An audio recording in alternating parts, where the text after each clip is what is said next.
Mental health, suicide, these are issues that are hitting us all of the time. And I've been very fortunate to meet a lady that is really taking this to heart. She's experienced it in her own family, and she's doing some amazing things. She's actually started a nonprofit called the Hope Hero Foundation. She's developed workbooks for parents and for teachers to work with children.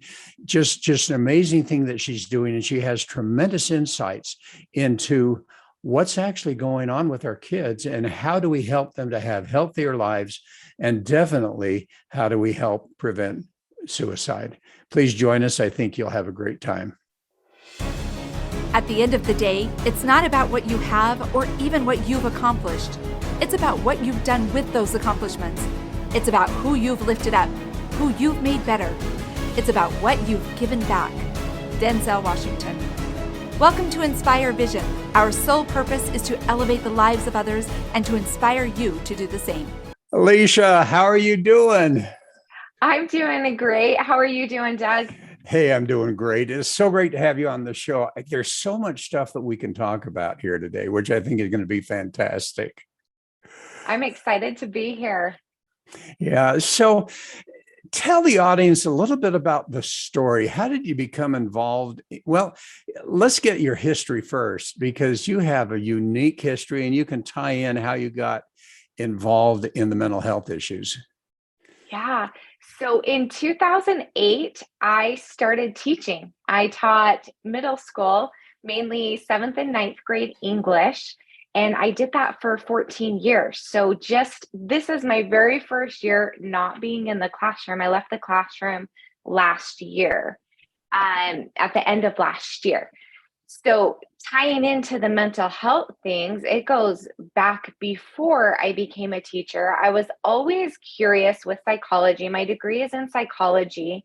I ended up teaching English, but what I loved is that I was able to do Romeo and Juliet, and where two teenagers take their lives. We brought in the mental health, communication, and relationships, as well as mythology with the hero's journey of overcoming things, building resilience and strength with any trials that you have.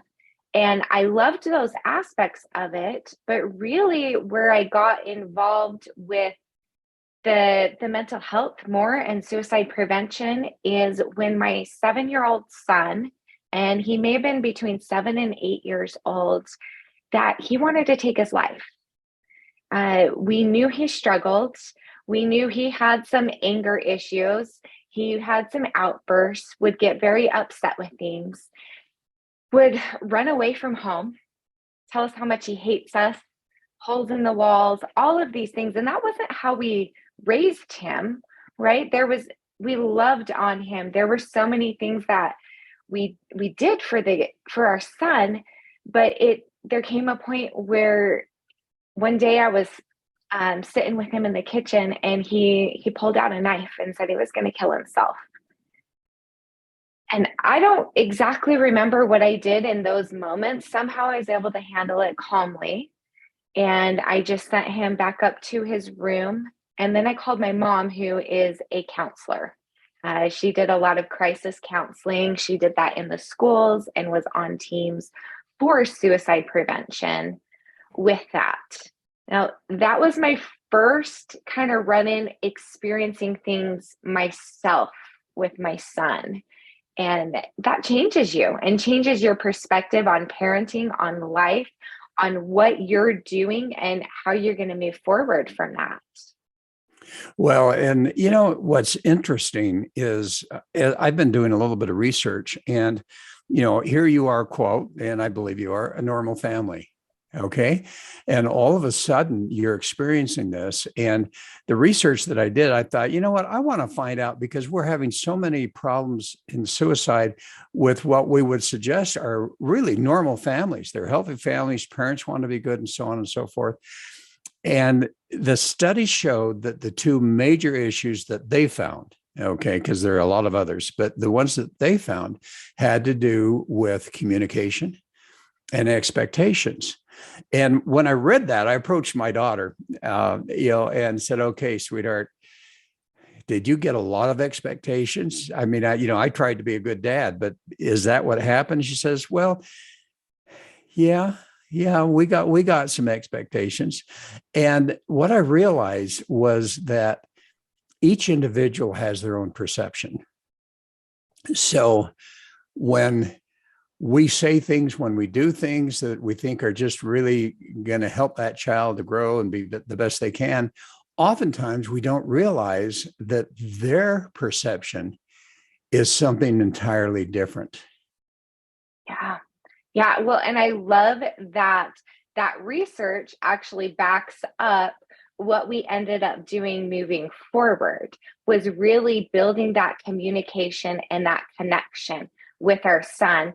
And what I would tell any family, and I will recommend this work for from here on out, is the 5 love languages of children. Because lots of times we're trying as parents to help our kids feel loved, to feel seen, to feel valued and understood. But if we're not speaking to them in a language, in words, in communication that they understand and they perceive what we're trying to do as love, then we're missing the mark. And so really understanding how your child is loved and doing that, talking to them about those expectations. Let me kind of go through a little bit about where that boy is now. Okay, that would be Because, great. Yeah. yes, because this has a great story. So I ended up coming home from the classroom to honestly save my son's life. So I came home. What we did is the 5 love languages of children, Gary Chapman's work. Incredible. Both my husband and I were 100% on board with this. And his was physical touch. So we made sure that every single night that we tickled that boy's back. Now, there was a lot of pushback with this, all right, that we tucked him in, made sure he had hugs, made sure he, had the back scratches, the tickles with that when I'm driving him to school, have my arm over on his, on his shoulder, rub his head, different things. It took, I would say, almost 2 years, honestly, before I thought, is this working? Is this even working? And where we are now with it is that absolutely yes. I think so many times parents want things to happen overnight. That's not the reality. If something happens overnight, it's the realistic thing is that it may disappear again overnight. So we work on building those relationships, those connections, that communication with it. This boy is now graduating from high school this week, and he is going to be a football kicker out in California. He's moving out of state. Oh, So wow. going from this boy who wanted to take his life to this boy who is now going to go live and pursue his dream because we believe in him. He knows he's loved, and he now believes in himself that he can overcome those challenges, those negative thoughts, those negative beliefs. And it came from us believing in him and him building what's called self-efficacy, which is the belief in himself that he can achieve and that he can do what he puts his mind to. And I think what's interesting is you talk about the fact that it really takes time. It can't happen overnight. And I think that's so true because, what you did, which to me is just fascinating, is you went in rather than saying, all right, we need to medicate the kid and so on and so forth. You went in to find the root cause of what was going on. And the 5 love languages is, I've not really heard of the one for children, but I think that's great. And there are so many other tools out there to help us to really understand who our children are. What are they thinking? Why are they thinking the way that they think? Or why are they talking the way that they talk? And to be able to understand that and to be able to help them with that is just amazing. Well, thank you. And it's, I had the background in psychology. I was raised by parents who really communicated with us, who encouraged us to find the solutions, to problems instead of covering up things. We did need to get the medical help as well. So we did see a psychiatrist. He was on some medication with things. I don't believe that medication is the cure. All right. It may help to cover something or to give you that little bit of a bridge or a band-aid with something until you figure out how to transform and help understanding that root cause. So yes, like there's a time and a need for everything. And with what you do with personalities, that definitely plays into a lot of how you're able to work with kids in different situations. And I think it's important for the audience to understand right now that we're talking about a very not small, an important part of a pie, but it's just one slice of a pie because there are so many other reasons why and issues why that need to be addressed. For instance, I just discovered a while ago that concussions can literally change the brain chemistry and can lead to suicidal thoughts or to suicide. And now there are people out there that have the ability to work with that and to change back those brain situations after their concussion to where they get to be healthy again from that perspective. Yes. Well, and the interesting thing is this boy of ours who's going off to play college. He played soccer and he convinced me to let him play football. All right. But he wanted to be a linebacker. And I had said, no, like you're going to get a concussion. And sure enough, that first season, he got a severe concussion and he missed a month and a half of school. And then again, about less than a year later, playing soccer, he received another severe concussion and missed another month of school. And so our compromise to him was, Bud, you can be the kicker. And it's taken that time, but we've really seen the effects of concussions on the brain and the connection and really rebuilding that. And I myself, I was a college athlete playing soccer. I had a severe concussion in college. And then back in 2016, I had a severe one where I actually missed 2.5 months of teaching. So to understand that, yes, the concussions, they challenge and they really impact your mental health and your ability to kind of figure things out. But I think that's one of those things that has helped me as well to uncover some of this mental health work that we've been doing. Well, and I think, we just don't realize. I mean, for me, I've had two nephews, different fathers, but two nephews that have committed suicide in the past.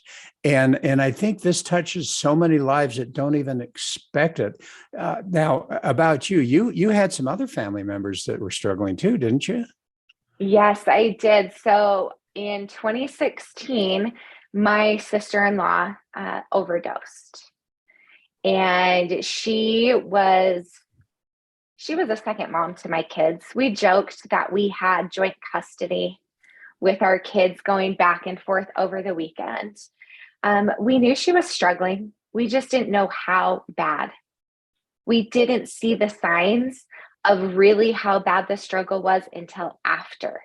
That was a huge, huge moment in my life. When you're shattered like that, you reanalyze, you rethink and figure out, what is the meaning of life? What is my purpose here? And how am I going to impact people from this point on? Because you will never be that person you were before that tragedy, before that trauma. A lot of people choose to let situations affect them two different ways. One is that they stay victim to that situation, to that circumstance, and they blame that situation on who they are now and who they get to be in the future. I didn't want that to define me in that way. I wanted my loss, my tragedy to turn into a way that I could empower and help other kids and other families. And so after losing her, that's really when I shifted the strategies I used in the classroom, that I made the mental health needs of those kids first above all academic needs. How did you do that? Yeah. How did you do that? How did I do that? I focused on the connection. The very first thing. So every single day, every single kid, I gave them a high five as they entered the door, or fist bumps. And whether some of the kids would like duck and try and get out of the way to avoid me, but do you know what? They looked me in the eye and they smiled, because every time they came in, I knew that I made a positive impact on their life before I had to maybe correct them on their essay, on whatever it is that we're working on. We built that relationship of trust, that I loved them. I saw them, because a high five, and I think it might be Mel Robbins who does like the high five effect, but a high five symbolizes that you're awesome. I see you. Good job. Right? So if they're getting a good job, I'm so proud that you're here, before they even walk in the doors, I've shifted the entire frequency and the feeling in the classroom before we've even talked about curriculum. Wow. And did you find I mean, in today's politics and everything else, did you find you got a little bit of pushback from either parents or administrators on that? No. Other teachers, yes, who weren't doing that or who didn't feel that they could do it. And one of the things I would tell to teachers now in the classroom, because so many teachers stand at the door with their arms crossed, right? When you're crossed off, that body language means you're not welcome. Okay, I'm closed off. I'm not willing to build that relationship. But when you build that connection and that relationship first, those kids are on your team and they know I'm on their team. And the administrators wanted other teachers to do what I was doing. Were there any specific results that really they could see that, wow, this is really working? Yes. So my last 6 years of teaching, and 5 years we did testing, because we had the pandemic year where nobody did testing. Those last 6 years that we did testing, my students scored the highest in the district on end-of-level tests at two different schools. Wow. So what are the statistics here? Because what's interesting is you have found a solution, okay, as a teacher, to be able to help in that. And yet we're seeing still a lot of suicides. And as you say, there's a lot of teachers that don't want to move into that direction. But we really have a crisis here in mental health here in Utah. Can you share some of the stats on that if you have them? Yes. So suicide is the number one cause of death for age 10 to 24 here in Utah. On average, there are 11 to 13 deaths a day by suicide in Utah. Wow. This year, we're ranked 14, which a lot of people are celebrating, saying, do you know what? We're not in the top 10 anymore, which I agree is great. But I actually dove into the numbers a little bit, and really the shifts in how many died by suicide from last year, I believe it's like 8. So 8 fewer deaths. Other states are struggling more than we are right now. We're still struggling at about the same rate. It's just others are struggling more than we are. Well, with suicide, and yet one of the studies, and you probably have an updated study on this, but the last study that I looked at, Utah ranks number 1 in mental health issues in the U.S. Have you found the same thing? Yes, we are right up there at the top with mental health issues, as well as with opioid usage and depression, anxiety medications. So that right there with those statistics tells us that we need to make a change. We cannot continue to do what we've always been doing. The world changed. It opened our eyes that, hey, the Band-Aids we've been putting on are not working. We're in crisis. And if we want to shift this, we've got to do something different. And so let's focus on Utah for a minute, but I want to make this more universal. And I think that as we talk, and as the folks are listening, understanding that, whatever we're talking about Utah and some of these issues, it's universal. And there are universal issues that are going on with that. So here's my question for you, and you may or may not have an answer to this. Why? Why do we see such a high rate of mental health issues in Utah? There's a few different reasons. All right. And one of which is the altitude. Okay. We see it across the Western board that the altitude does have something to do with the mental health. Okay. I don't know all of those things with it, but I do believe it goes back to the communication and the expectations that you talked about before. So if we can shift the way in which we communicate and understand the expectations of where we're really at, what we are wanting our kids to do and achieve, and loving no matter whether they hit those marks or not, we are going to change things. A lot of kids, when they would talk to me and come up to me, they would say, I'm afraid to talk to my parents. They won't understand. They tell me to get over it. They get mad at me for saying I'm struggling. We are raising kids in a different generation, a different age than how we grew up. These kids are exposed to the cell phones. Okay, this is another thing that comes in. They're exposed to information that is coming in through their brains quicker than they have the cognitive ability to process it and what it means. They're not sure what's right, what's wrong, what's real, what to believe with any of it. And then not having the communication and safe, crucial conversations is another book that I talk about quite a bit, but having that safety to communicate without judgment is a big thing too. Well, and you bring up, the fact that they're afraid to talk to their parents. Let's give parents kudos for doing the best that they can. But let's also understand, and I think this becomes a real issue, most of us are not aware of what's really going on with their children. And as you say, the only way for that to happen is to become aware of what their values are. How do they want to be communicated with? From what you're telling me, they're feeling criticized from their parents, therefore they don't want to go talk to them. How can we help parents to literally understand that, the way that you're communicating is not the way that your child wants to be communicated with? Well, and I will go back to the love languages. That is a great starting place. I do have my book, Become the Hero of Your Own Story.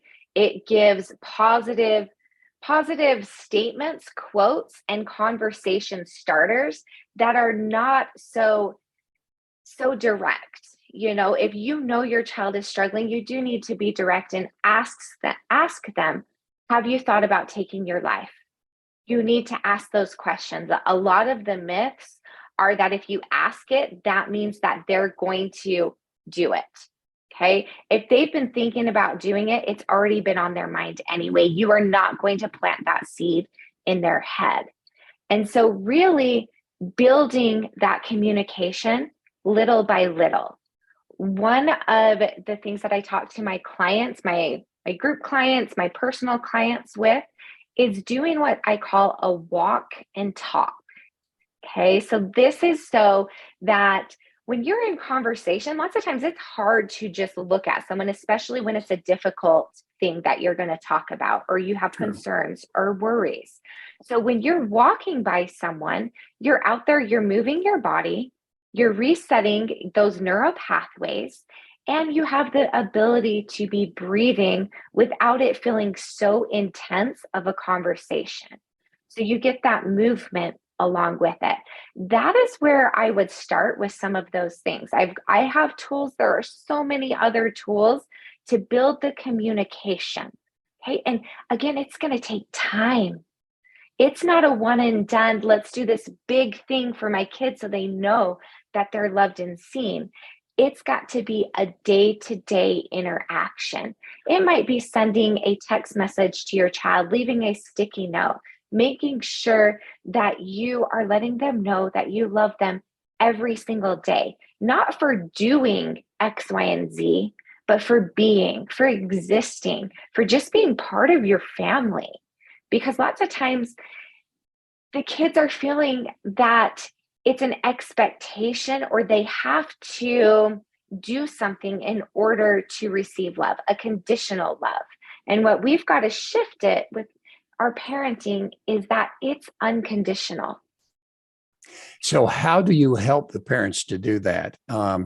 Because, you know, I think, is it worthwhile for parents, number one, to become aware that, you know what, okay, you know, whatever we think we're doing, and this is even for all of us, you know, what we think we were doing isn't necessarily the perception of what our children were experiencing. And how often are parents brave enough, particularly if they're really involved in a situation and so forth, how brave are parents to be able to go to their child and say, am I creating expectations for you that are really you're finding difficult?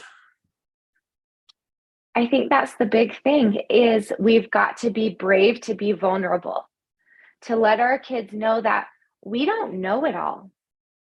I haven't lived today with you yet. I don't know what's coming up today in your life and my life with things. I definitely think being open with your kids, okay? It doesn't mean that you're going to tell all of everything. Being vulnerable. Vulnerability is letting them know that you've had things happen too. All right. It may not be the same thing. We don't have those same situations happen, but we have all experienced some of those same emotions. And I So, think that yeah, when our children experience that vulnerability from us, doesn't that allow them ultimately to gain the confidence to be vulnerable with us? it does because it feels safe. You want it to be safe instead of because I see this with some parents, okay, where it's they want to let their kids think that they're perfect. They know how to do this parenting thing and they have it all figured out. So the kids come to them for all the answers and the solutions. I want to shift that a little bit. Being on the team with your kid, if you mess up, you say something, hey, I'm sorry for how that worked out, how I said this. Can you forgive me? What I wish I would have done was this. Would that have worked better? Or how do you think it would have worked better if I handled this differently? How do you think I should have handled this? What would have helped you feel supported? And I use the word supported quite a bit instead of help. How can I help you? I use how can I support you? Because at the end of the day, our kids we need to empower them that they're going to be able to work through some of these situations on their own. Because as a parent, we're not always there with them. Most of the time, we're not there with them, like at school, when they're involved at sports, when they're out with their friends on the evenings and on the weekends, we're not there. So, what we want to do is to be able to empower them to work through the conversations and communications, finding some creativity in solving those problems, and then having the courage to ask for help when it's needed.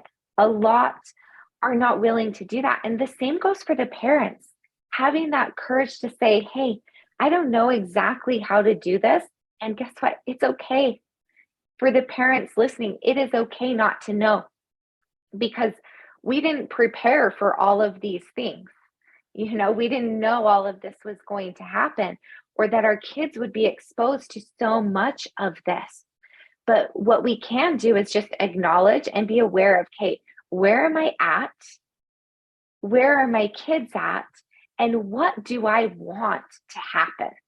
If we keep going down this direction, what is it going to look like? And is that what I want my relationship with my child to be like?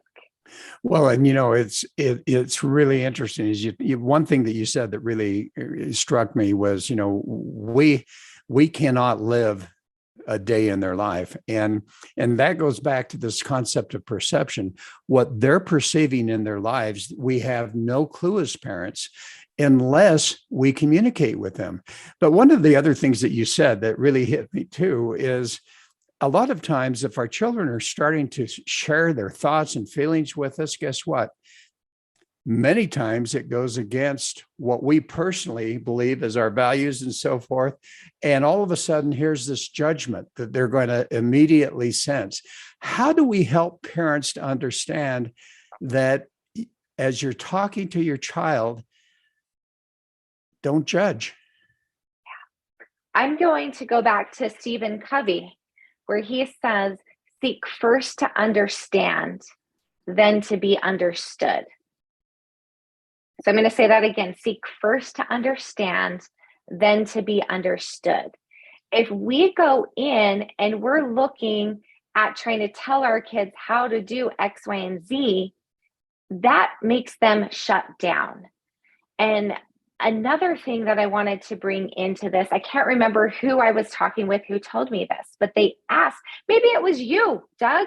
It may be. You said, let's find out. But you said, are you wanting me to respond or are you wanting me to listen? Was that you? That was me. And in fact, funny, I was talking to my daughter and all of it, we were texting. We were not talking, we were texting. And I was saying something to her about something I'm wanting to do in my personal life. And oh boy, I got a text back and I just text back and said, thanks for the judgment. Right. So we spoke last night and I said, hey, and she said, you know what? When you said that, that really offended me. And I'm going, well, bottom line is a text doesn't really share the emotions and the thought process that you really have. That's why we're talking. That's why we're communicating. But they learned a long time ago because my personality is such that I can be fairly willing to offer my opinion whenever anything happens. And I learned over a period of time through some self-introspection and some help from some coaches that I had to get to that point where I'm going, hey, you want me to listen or do you want me to offer my opinion? And there have been times I was speaking to a friend just the other day and I said that. I thought, I better say this. And the response was, I just want you to listen. And I'm going, oh, wow, because I was so ready to give my opinion. Yes. Well, and since we spoke, and we've only known each other, less than a month. Yeah. Right. But we've had multiple conversations. And that's one of the things that stuck out to me. And I think that is so important for parents. And even in any relationship that you have, whether it's parenting, whether it's with your spouse, friends, any of those things, and even coworkers as well. Are you wanting me just to listen and be here? Or are you wanting me to listen to respond? And those are going to be things that will shift the entire relationship. And if you practice that over time, that direction that you're wanting to go with that connection and communication is drastically going to improve. And it's interesting, as you mentioned, I love personalities and I love the profiling and behavioral analysis that I do. And one of the interesting things is that I fall in that category of my greatest fear is criticism. For others, their greatest fear is being without family relationships. For others, it's not being successful, or for others, not having friends. So if we don't understand the personality of our children, we're never going to understand how we can communicate. The other thing that struck me as you were talking about how kids are on the phone and so on and so forth, I started listening to TikTok because I had some friends that were trying to build their business that way. And I thought, okay, that'll be interesting. I want to see if that works. I know everyone's going on to Instagram, but TikTok, well, as I started watching it, it got to be amusing because as I listened to people talk, and this is my personality, is like, okay, this is what you said, I'm going to go research it. I can't tell you how many falsehoods are being perpetrated in social media, whether it's TikTok, whether it happens to be Instagram or Facebook. These kids are getting information that they tend to believe when the reality is that it's not true. Yeah. Yeah. Well, and that's where that misinformation and them being funneled so much at, I mean, at a rapid rate that they can't process it, and they're not going to do what you did and go research it to see if it actually is true or not. They're just going to say, I heard this, it must be true. Right? Oh, yeah. Yeah. It's amazing. I have another question for you. And this is something that you've just kind of mentioned in passing, the gap in current mental health infrastructure. Can you share a little bit with what you mean by that? Yes. So some are going to agree with me, some will not. All right. But I'm nationally certified in suicide prevention. And I've been doing work in that for the last 7 years. Okay. In schools, outside of schools, with different programs that I've been doing and coaching. And what I've realized when I go to those events, the walks, the people who are there are those who have lost someone to suicide or mental health, like I have. They're already in the club that I'm in. Okay.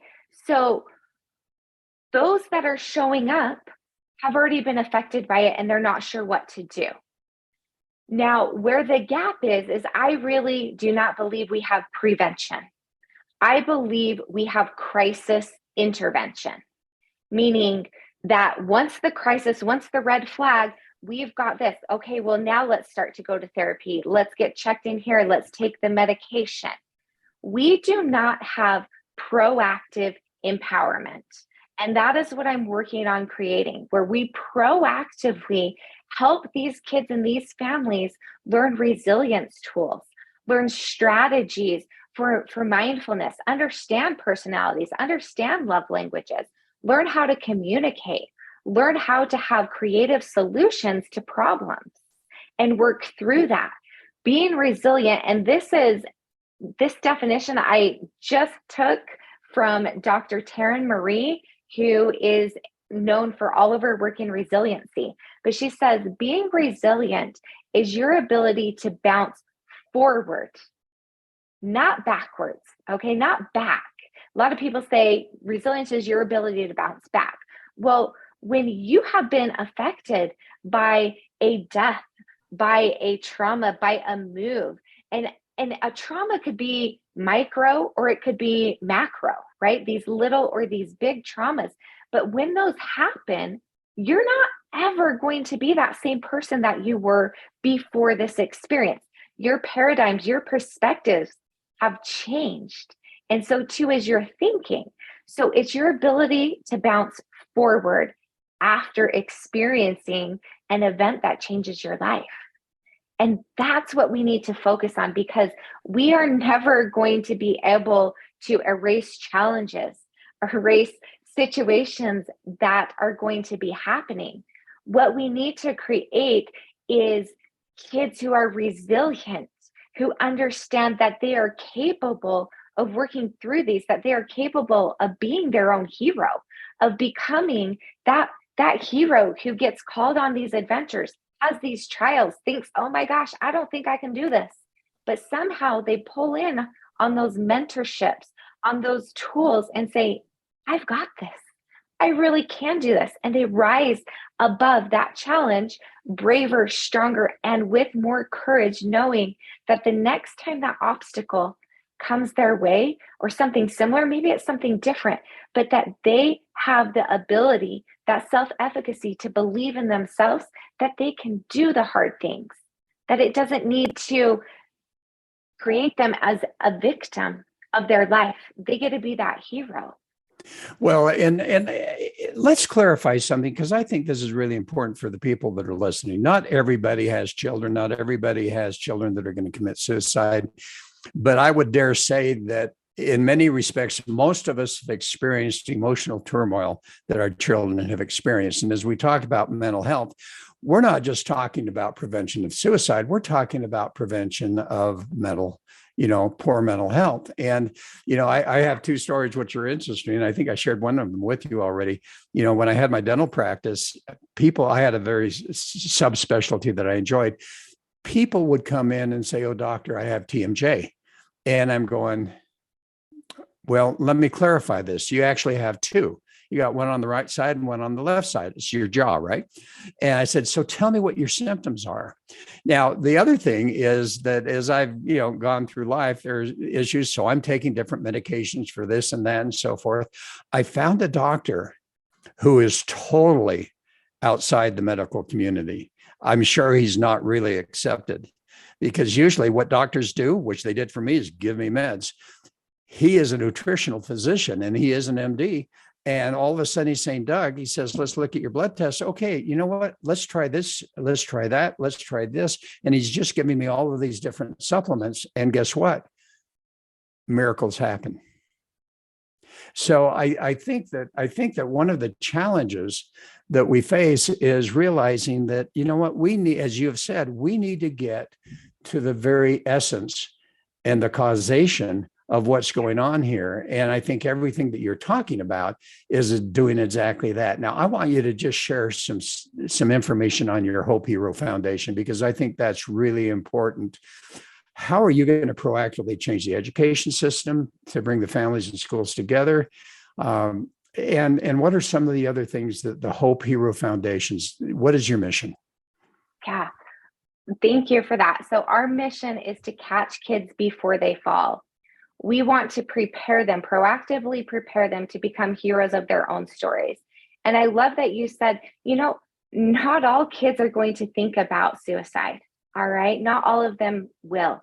But right now, what is being out there is anxiety, depression, mental health, right? They're hearing these. They're not understanding how to build strong and healthy mindsets for growth and overcoming these.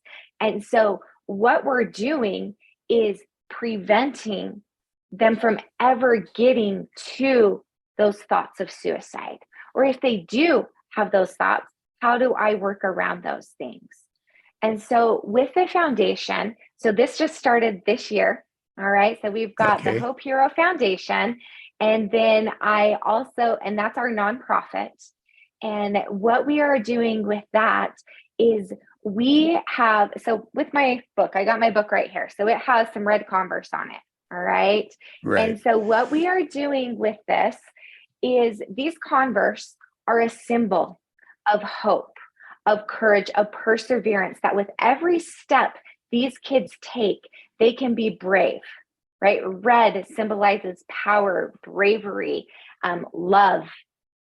So with every step, every direction, they are walking with their head up a little higher, knowing that someone else believes in them, as well as finding that belief in themselves. So we donate a pair of high top red Converse to a deserving teen or tween throughout the country. So every month we are doing that. We also have heroship scholarships for my programs, as well as helping those when we get into the schools for the programs that we're going to be doing. And do you want me to talk about kind of my ideas and what I'm working on? Absolutely. We got about 5 minutes left, so take your time. Okay. Well, don't take your time. Take 5 minutes. Take 5 minutes, right? I will do that. So here's the gap that I've seen as an educator, as a parent, with the school systems and things. Sometimes it's very divisive, all right? And especially in the last couple of years, you've got the teachers and you've got the parents, and the kids are in the middle of this, okay? And so sometimes you have the parents truly supporting the teachers. Sometimes you don't. Sometimes you have the parents blaming the teachers. Sometimes you have the teachers blaming the parents. I want to get rid of this, okay? So that we are a trifecta working together, where we are on the team of our kids, because at the end of the day, they are who is important. They are what we are building on for the future. So what I've done is I've broken down my book, and I've created some workbooks for it for the hero's journey. All right. So calls to adventure, challenges, trials, overcoming those things, finding the internal guidance to rise above situations. What we are doing is we are breaking that down, and we are doing custom curriculum per grade level, per school, per district, based off of the surveys done by parents, teachers, and the students of those grades. So we'll have hero's journey material in it. And then if parents say, do you know what? I need a little bit more on, maybe it is personality. Maybe it is breath work. Maybe it's setting goals. Some of those things, a lot that's been coming up is finding friendships. Okay. How to build those friendships, how to have trust with my friends, with parents. And so what this will do is we will work together with the schools and the parents. There will be a committee where they will go through and say, yes, this is what my sixth graders need, or this is what my ninth graders need right now, or this is what the 10th graders need. And so we are building a curriculum that is specifically for those kids that year to empower them to work through the challenges that are right now. Okay, and that is a separate curriculum from math and English and all of those different types of things, but this is an additional curriculum that you would add, correct? Yes, so some of the schools that we're working with, they have advisory classes, okay? So where they specifically already have a homeroom teacher, where they would take maybe 10, 15 minutes a couple times a week to do that.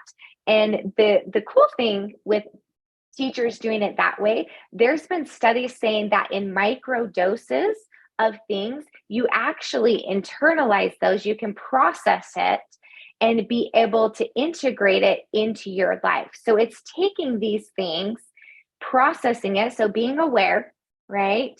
So Right. it will have a quote. So self-awareness of how this is impacting your life. Then it brings in the empathy of how do you see this showing up for your friends or your peers?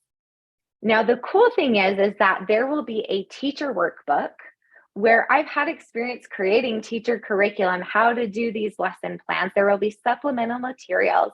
Okay, this should be 10 minutes. Here's some other ideas on how to have some conversations with this. Then, so the kids will have their own, the teachers and the parents are going to have their own workbook that goes directly with this of how to support the kids at home. There will be conversation starters of, hey, let's have a conversation about this week. Let's do this adventure challenge is what I call them, all of hero's journey type language with it and becoming your own hero. And it will allow those parents to have the built-in conversations and know that at school it is being supported. So you have the trifecta at schools and at homes where we are working together to be on the team for our kids who are our future. Oh, and I really love that. And the thing that comes to my mind as you were talking about all of that is the word courage. For people to actually, number one, awareness, but then secondarily, are they courageous enough to move forward and do the things that you're talking about? So as we're finishing up, what I would love for you to do is take the next 60 seconds. Okay, going to give you a minute to think about this. The next 60 seconds, I want you to share what is the message that you want the audience to understand, that you want parents to understand, because that 60 seconds will be just a short reel that we put somewhere. Oh, I think my biggest thing is I want parents to know that they are doing amazing, that we live in a time that is a challenge. I want these kids to know that you are so capable. You are so capable. And if you just had that belief in yourself to know that you can rise above these challenges, you will rise above those. It's that little bit of belief, that little bit of hope that helps you get to that next step. Take one step today. Take one brave, courageous step in who you want to be. Ask for the help that you need. Learn, discover who you want to be, who you want to become, and trust that you truly are capable of being the hero of your own story. And I truly believe that when we come together as a community, we will empower our kids with resilience and bravery, that no matter what comes into their lives, they will be able to overcome those challenges with grace, with determination, and belief in themselves that they can do hard things. Wonderful, wonderful. Well, Elysia, thank you so much. This has just been an amazing, amazing discussion and interview. I really appreciate it. And more importantly, and you know this, I appreciate what you're doing. You know, it's one thing to have a little bit of concern and sit back and say, oh, I'm concerned about this. It's another thing to say that concern is going to move me to action, and I'm going to do, based on my talents and my abilities, the best I can do to help people. And obviously you have those talents and abilities. So thank you so much for being on the show. Well, thank you, Doug. I appreciate being here, and I love all that you're doing. And it does take that bravery and that courage to step out and to take the action. Being Well, aware is one thing, but you have to act. And I think it's Leonardo da Vinci who says, like, knowing is not enough. We must do. exactly. And folks, thanks for listening today. I hope this has made a difference for you. And if you have any questions or actually would like to get a hold of Elysia, how do they reach you? So you can find me on Instagram at The Hope Hero or at Rise with Elysia. TheHopeHero.com is our website, so you can check that out. And really just find me on social or on the website. And I would love to connect and chat with you, support you in any way that I can. Perfect. Thanks so much. And folks, thanks for listening. Hope you'll join us again soon. Take care. All right. Bye, Doug. Bye now.